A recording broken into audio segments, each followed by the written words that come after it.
Oke. Contohnya seperti itu. Oke. Berarti gini Pak Johan, kalau kita pakai parameter sukses, saya pribadi menganggap jenengan itu sudah sukses, sukses dalam berkarir, sukses dalam berkeluarga gitu. Nah, perjalanan hidup Anda yang mungkin bisa dibagi ke teman-teman apa Pak? Sampai bisa di titik ini yang jenengan tadi dengan pencapaian punya rumah, punya tanah, sudah haji, sudah umroh, apa Pak?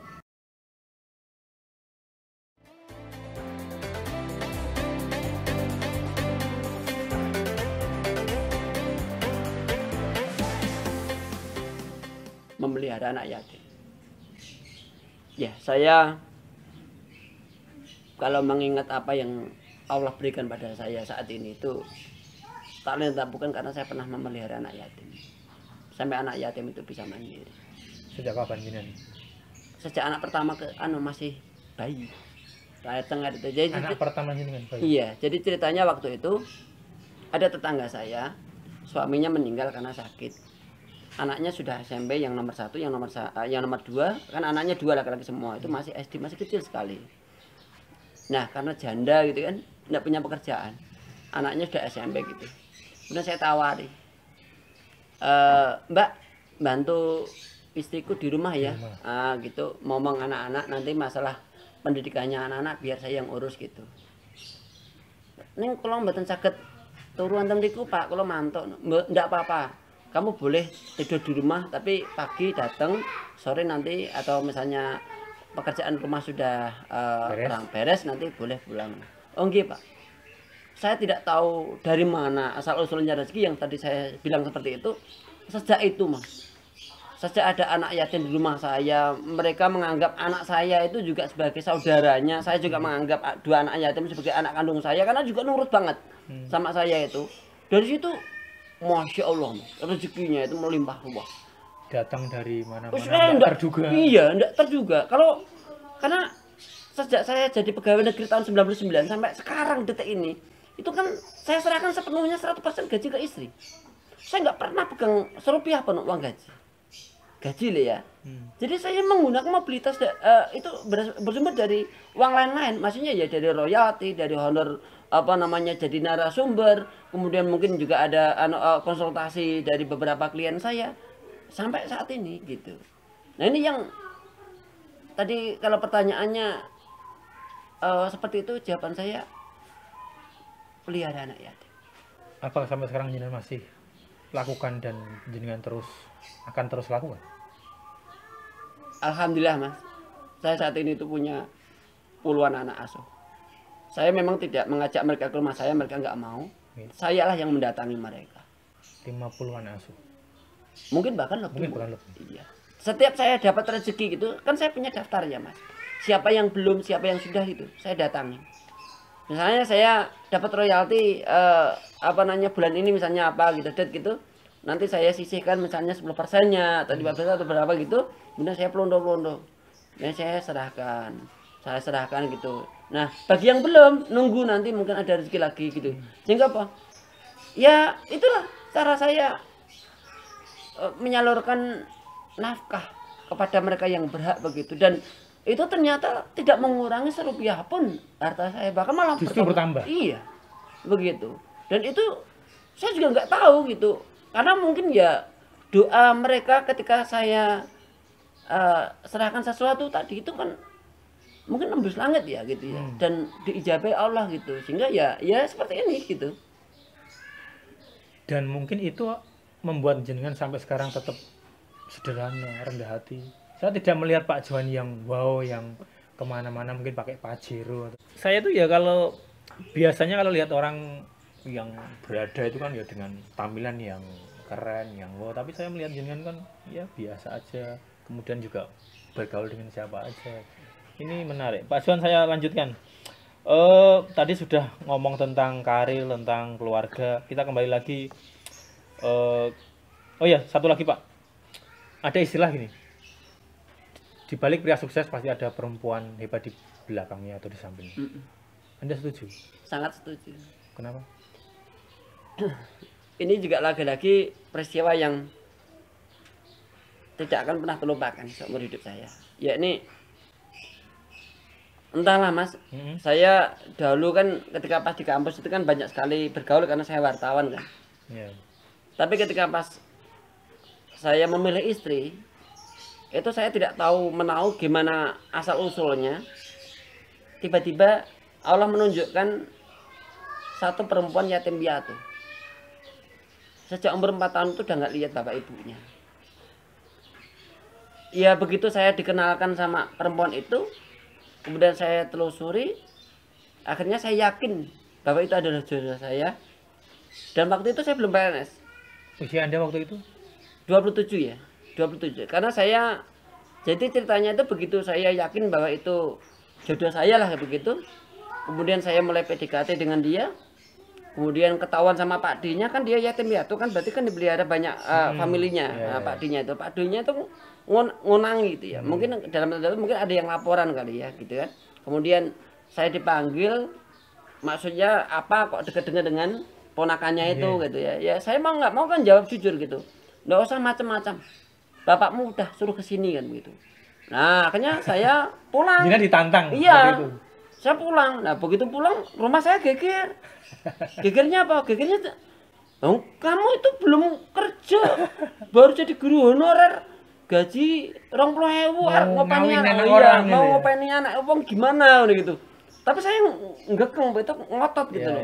Nah karena setelah itu ada bukaan tes PNS, kemudian saya ikut dan alhamdulillah begitu saya ngikuti, kemudian yakin mau menikahi sama dia, saya akhirnya diterima jadi CPNS 1 Maret 99. Saya menikah 4 Maretnya, Mas.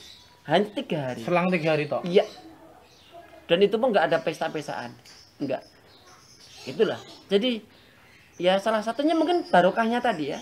Berkahnya tadi, rezeki tadi dimulai dari ya mungkin gini ya, kalau saya ngambil anak yatim piatu mungkin juga kalau hidup harus berjuang lagi mungkin sudah nggak kaget, kan gitu, udah biasa perhatian dari kecilnya. Tapi kalau misalnya Allah kasih rezeki dan akhirnya seneng, ya mungkin juga udah saatnya, kan udah lama berjuangnya gitu loh, perhatiannya gitu loh. Dan ternyata itu dijawab Allah gitu, sampai sekarang sehingga apa? Ya saya sangat mencintai istri saya ya, salah satunya itu Mas. Berarti Anda sangat sepakat ya? Iya. Dibalik dengan sukses iya. Pasti ada. Tanpa ada istri saya di samping saya yakinnya nggak akan jadi seperti yang sekarang gitu. Oke, menarik Pak Johan. Berarti saya sepakat dengan jenengan tadi bilang kewahyan tadi. Berarti jenengan dipilih dekat dengan orang-orang atau anak-anak yatim piatu dan ternyata jenengan mendapat jodoh juga yatim piatu. Benar saya berarti jenengan memang kewahyan. Ya, itulah perasaan saya, Mas. Saya secara pribadi itu kan juga tahu diri. Jadi waktu kecil itu saya kan anak bungsu dari 5 bersaudara. Logikanya kan anak bungsu katanya kan yang paling dimanja ya. Tapi bapak dan ibu itu nggak begitu. Justru saya anak yang bungsu, anak yang paling kecil itu malah dalam bahasa Jawa ini dipetek kayak gitu ya. Iya, saya nggak boleh makan sebelum itu cari rumput, ngopeni ayam, terus bersihin kandang sapi, itu nggak boleh ngasuh, ngebai menuhi bak mandi dan macam-macam itu. Dan ternyata tempaan orang tua tadi itu membentuk karakter saya yang seperti ini. Jadi nggak gengsi, ini tangan saya kasar karena tadi saya harus bersih-bersih kebun. Jadi sudah terbiasa begitu, nggak kaget lah gitu. Iya gitu. Dan ternyata ya dari kata-kata kewahyan tadi Allah menjawab. Dan dalam usia yang ya bagi saya gini sudah seperti itu, bagi saya sudah sangat syukuri. Dulu yang cuma anak nggak seberapa besar tubuhnya juga nggak ganteng juga nggak terlalu gitu ya, angon ya ngembalain sapi gitu, bisa seperti yang sekarang gitu. Oke Pak Johan, makasih luar biasa jenengan perjalanan hidup jenengan. Kita kembali lagi ke tema awal Pak tentang belajar di rumah tadi. Masa pandemi ini kan memaksa anak-anak belajar di rumah gitu kan. Kemudian guru juga stay di rumah. Kira-kira yang paling bisa dipelajari dengan adanya pandemi ini bagi guru dan murid apa Pak? Kalau saya membacanya situasi yang seperti sekarang ini kan, mau tidak mau kita itu harus melek teknologi. Sekarang kuncinya ada di teknologi. Iya. Jadi pandemi COVID-19 ini benar-benar mengajarkan kepada kita bahwa kita saat ini butuh sekali teknologi. Dan teknologi harus dijadikan kebutuhan primer. Primer sekarang? Iya, tidak lagi sekunder. Mengapa? Di saat kita tidak boleh berdekatan, di saat kita tidak boleh berinteraksi langsung, bagaimana kita akan mendapatkan penghasilan? Satu-satunya cara untuk mengatasinya adalah melalui teknologi. Jadi tatkala kita misalnya di kampung, lalu kita bertani, lalu bertani itu kemudian kita produksi. Setelah produksi, kemudian kita ambil videonya, fotonya, kemudian kita unggah misalnya. Terjadi transaksi online. Ini adalah teknologi. Sekolah juga sama. Belajar tidak melalui dari buku. Sekarang ada namanya e-book.